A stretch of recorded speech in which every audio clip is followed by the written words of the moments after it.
Virgo, hi! Welcome to Mystic Queen PH at ito ang inyong monthly reading for May 2025. So if you're interested in private readings, meron tayong link sa description at sa pinned comment. Paki-check nyo na lang information kung paano mag-book for a private reading. And please subscribe to our channel to show your support, like, share this video, at comment na rin kayo kung kayo ay naka-resonate. Ayan, so ngayong May, mas maganda yung energy ng May kumpara nung April, no? Kasi halos lahat ng planets ay direct except for Pluto na magre-retrograde ngayong May 4.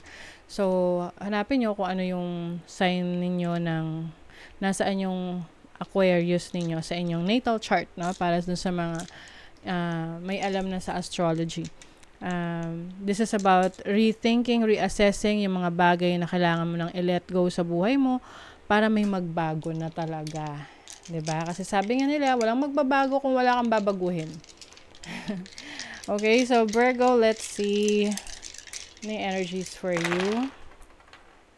You have the 9th house, you have Uranus in Libra in the 9th house.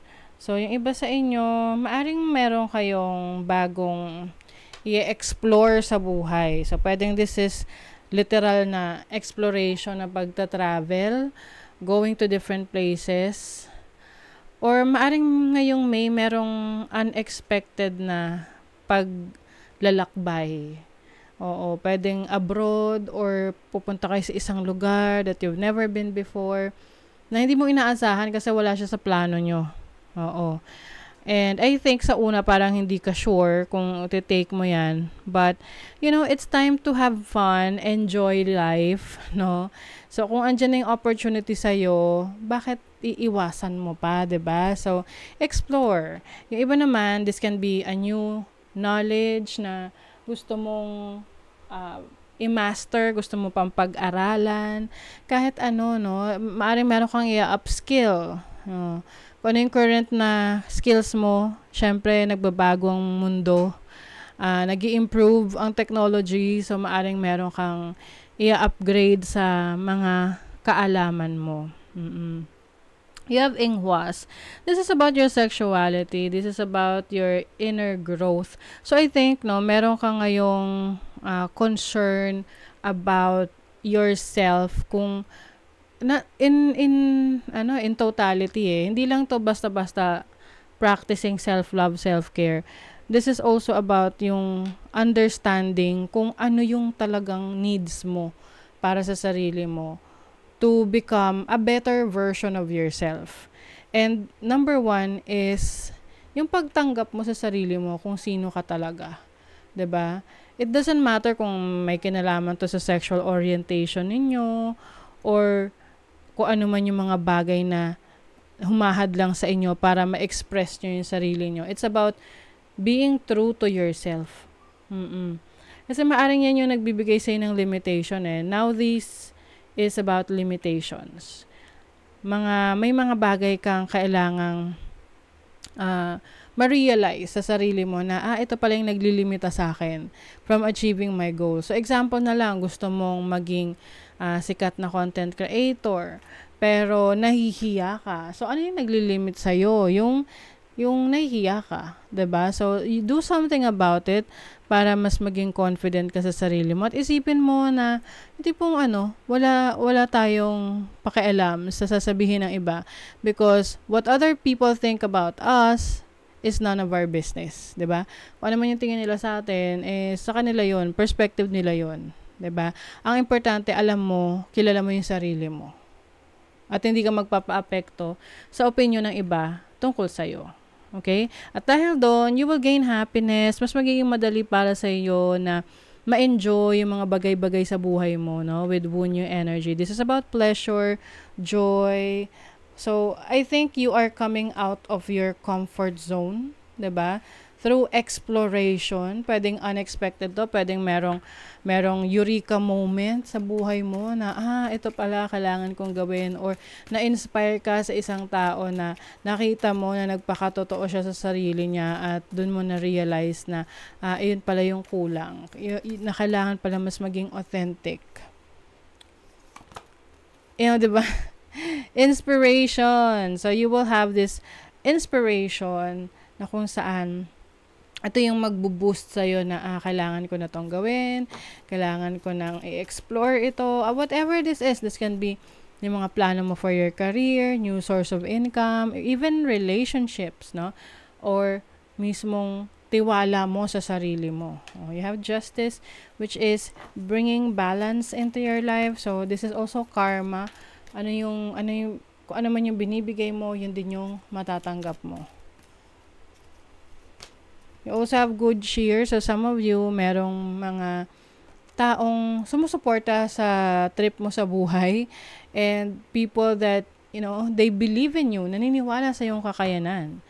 So, ito yung mas lalong magpapalakas ng iyong loob, mas magpapalakas ng iyong confidence, no, sa sarili mo. Let's see what else. Virgo. I also see someone na parang manghihikayat sa'yo na, uy, gawin mo na to. Huwag ka nang magmukmuk lagi lang sa bahay. Lumabas tayo.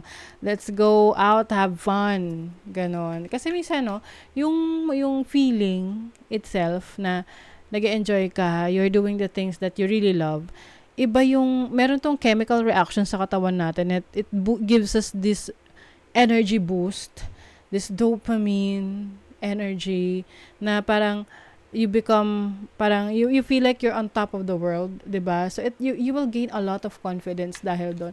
At pag confident ka sa sarili mo, marami kang kayang gawin. Oo, you have the 10 of Cups, so you might be spending time with your family.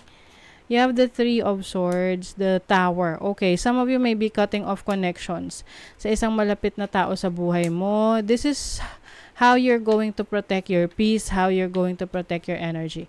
Kasi minsan, kailangan talaga kahit nakapamilya mo, kamag-anak mo pa. Kung talagang sa tingin mo, yun ay magbibigay sa'yo ng kapayapaan ng isip, do it, diba? Maaring yung iba rin, meron ditong maaring meron kang family member or someone that is close to you na maapektuhan ka sa pinagdadaanan nilang problema. So, it's your time or it's your chance na tulungan rin sila and, offer assistance. Okay?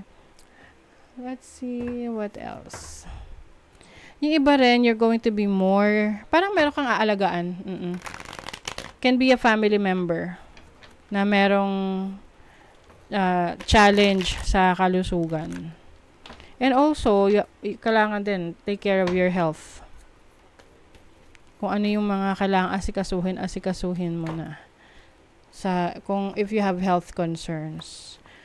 So, financially, kailangan, I think you're going to, isusulat mo yung mga goals mo sa buhay. Ano ba yung gusto mo sa finances mo, sa career mo, sa business mo. At I suggest wag nyong ikwento, i-announce yung mga plano nyo sa buhay. Kasi merong mga nagmamasid. May mga nakamasid na pwedeng naiinggit, no? Na mag-create ng nega energies towards your success. Diba? Also have eureka moments, meron kang creative energy or creative idea ngayong May na magbibigay sa'yo ng extra income. Oo, another source of income. Pwedeng makikita mo, mapapanood mo online, or bigla na lang magpo-pop up yung idea na yan. So, sa relationship, meron ditong game over. So, maaring someone na hindi talaga nag-e-effort na sa buhay mo, ka-cut off mo na, or you realize na it's time to say goodbye. It's time to let go. It can be a romantic relationship, pwede rin tong family or friends. Some of you, magkakaroon kayo ng significant time with a friend, like parang best friend mo, na pwedeng mag-vacation kayo together or magkakaroon kayo ng meaningful, makabuluhang pag-uusap.